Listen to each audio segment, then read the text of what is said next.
साथ में भी एक समय तो ऐसा आ गया था मैं गठबंधन की सरकार बना सकता था। पार्टी ने यहाँ से कह दिया कि मैंडेट हमारे खिलाफ है, हम जोड़ तोड़ से सरकार नहीं बनाएंगे। तो मैंने जो है जो विधायक हमारे साथ थे हमारे घर पर, मैंने उनको चाय वाय पिलाई और उनको नमस्कार किया। व्यक्तिगत रिश्तों का नहीं है। मैं कई लोगों में भविष्य देखता था। मैं समझता था कि ये लोग आगे आकर के हमारे राज्य को संवारेंगे, आगे वो करेंगे।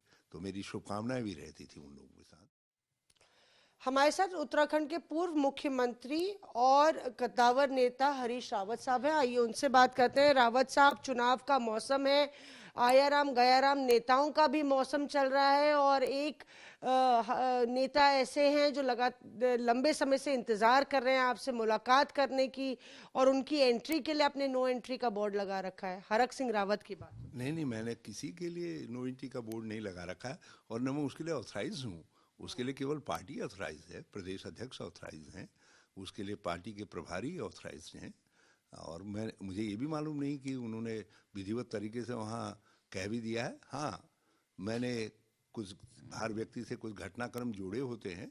एक घटनाक्रम विशेष पर मैंने अपनी सोच जरूर कही, जब किस मीडिया के दोस्तों ने उसको पूछा और वो कहने की कोशिश की। लेकिन मेरी तरफ से किसी के लिए मैं नो एंट्री वाला, जो मेरे अधिकारी क्षेत्र में नहीं है, वो बोर्ड लेकर के मैं क्यों फिरूंगा। कहते हैं मौसम वैज्ञानिक की तरह हरक सिंह रावत भी ये भाप जाते हैं कि किसकी सरकार आ रही है और पाला बदल लेते हैं। पर हरक सिंह का ये कहना है कि हरीश रावत से बड़ा कोई नेता नहीं है उत्तराखंड में और वो माफी भी मांग चुके हैं कि जनता के हित के लिए तो हम माफी मांगने को भी तैयार हैं। देखिए, मेरे हमसे छोटे हैं, हमारे साथ उन्होंने काम किया, बल्कि मेरे एक अच्छे मंत्री थे। यदि दल बदल का जो घोर पाप हुआ उसको छोड़ दें, उस घटनाक्रम को, तो अच्छे मंत्री थे। मैंने कृषि के क्षेत्र में, बागवानी के क्षेत्र में उनको जब भी जो सुझाव दिए, ही गेट इट इम्प्लीमेंटेड। लेकिन सवाल व्यक्तिगत रिश्तों का नहीं है। मैं कई लोगों में भविष्य देखता था। मैं समझता था कि ये लोग आगे आकर के हमारे राज्य को संवारेंगे, आगे वो करेंगे। तो मेरी शुभकामनाएं भी रहती थी उन लोगों के साथ। मगर जो 18 मार्च का दिन था वो बड़ा दुर्भाग्यशाली दिन सिद्ध हुआ। जिस राज्य में लोकतांत्रिक परंपराएं और लोकतांत्रिक स्वास्थ्य बड़ा गहरा है, वहाँ दल बदल जैसा महापाप हो गया। तो उससे दो नुकसान हुए। एक तो लोकतंत्र को, जो लोकतांत्रिक प्रणाली है हमारे राज्य की, उस पर धब्बा लगा। कोई नहीं कह सकता कि दल बदल अच्छा था, और कोई ये भी नहीं कह सकता कि दल बदल किसी सैद्धांतिक प्रश्न पर हुआ। यदि सैद्धांतिक प्रश्न था, जो लोग जो है अपने विभागों की बजट सत्र में पारित करवाने में लगे हुए थे, वो लोग अचानक क्यों बदलते? तो कहीं न कहीं जो है हरे लाल की झलक थी जो उनको उठा करके ले करके गई, या और दूसरे कारण हो सकते हैं, मगर अच्छा नहीं था और एक अस्वस्थ परंपरा थी। दूसरी बात, उत्तराखंड हमारा राजनीतिक अस्थिरता के कारण 4 महीने तक मैं अपना बजट खोजता रह गया। जो बजट विधानसभा ने, स्पीकर ने पारित घोषित किया, हमने गवर्नर के पास भेजा उसको स्वीकृति के लिए। गवर्नर कह दें दिल्ली भेज रखा है, दिल्ली वाले कह दें लीगल वेटिंग के लिए भेज रखा है, कोई कह दे कहीं भेज रखा है। 4 महीने में बजट ढूंढते रह गया।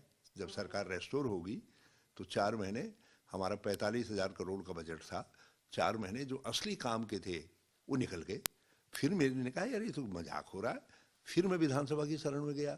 नया बजट, मतलब विधानसभा ने 2 बार जनरल बजट पास किया, ये इतिहास है देश में जो आपने ये है। भी दूसरी बार हमने उसको पारित करवाया। तो 45,000 करोड़ के बजट को हम ठीक से इम्प्लीमेंट नहीं कर पाए।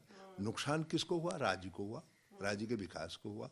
तो ये जो भी गलती हुई है, किसी से भी हुई है, वो लोकतंत्र के प्रति हुई है, राज्य के प्रति हुई है।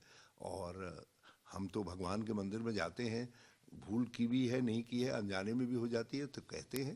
तो लोकतंत्र के देवता और लोकतंत्र के प्रति से कोई अपनी गलती मान लेता है तो मुझसे कहने की ज़रूरत ही नहीं है। मेरे लिए तो कुछ कहने की ज़रूरत नहीं है। हरीश रावत, और फिर अब जिस पड़ाव पर हम हैं वो पड़ाव विद्वेष से नहीं चलेगा, हमको प्यार से संवारना पड़ेगा।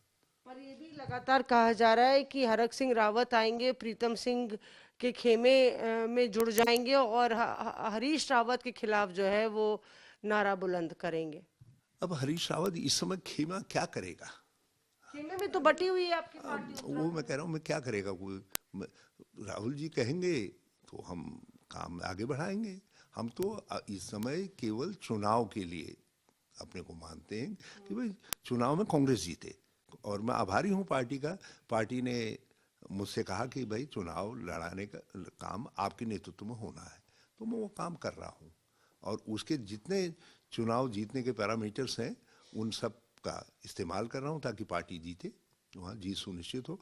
और मेरे लिए महत्वपूर्ण ये है कि 2017 में मेरे नेतृत्व में पार्टी हारी, उसमें तो स्पष्ट तौर पर मैं ही चेहरा था, तो ये सब लोग हमारे साथ थे, प्रीतम सब लोग जो है, और चुनाव हार गए।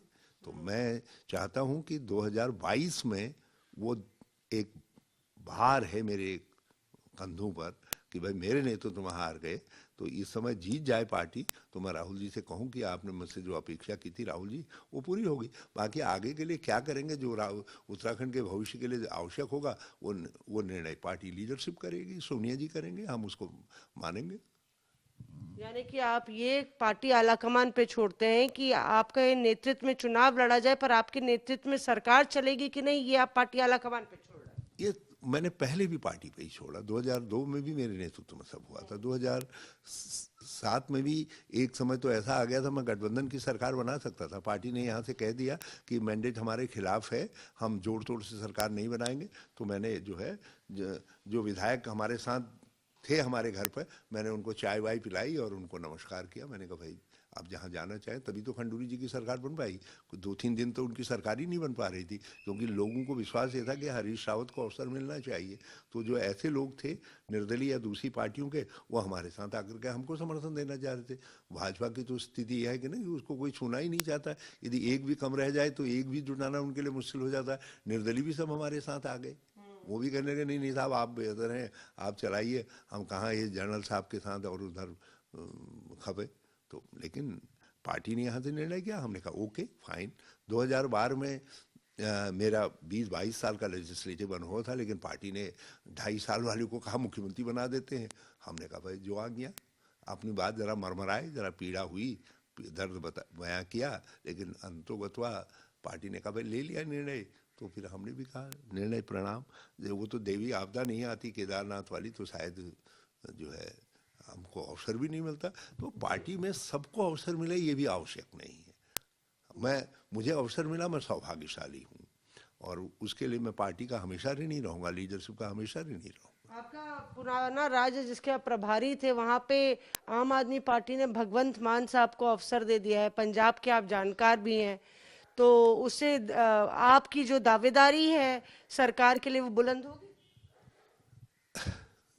दूसरी पार्टी क्या निर्णय कर रही है उससे हम अपनी पार्टी के निर्णय को इन्फ्लुएंस होता देखना नहीं चाहेंगे।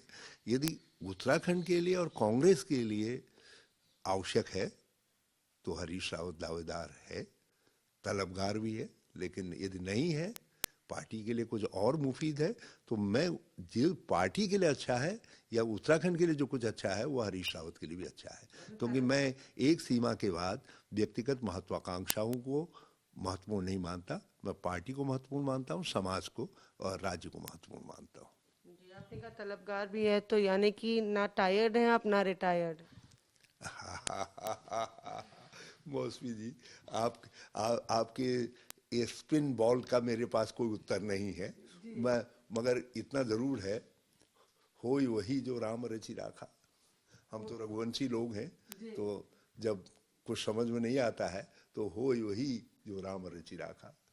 शुक्रिया हमसे बात करने के लिए। ये थे हरीश रावत साहब, जो कि कह रहे थे कि पार्टी आलाकमान जो तय करेगा उस पर वो अमल करेंगे। बहरहाल अभी चुनाव के लिए वो अपनी कमर कसे हुए हैं। कैमरा पर्सन हितेश के साथ मौसमी सिंह।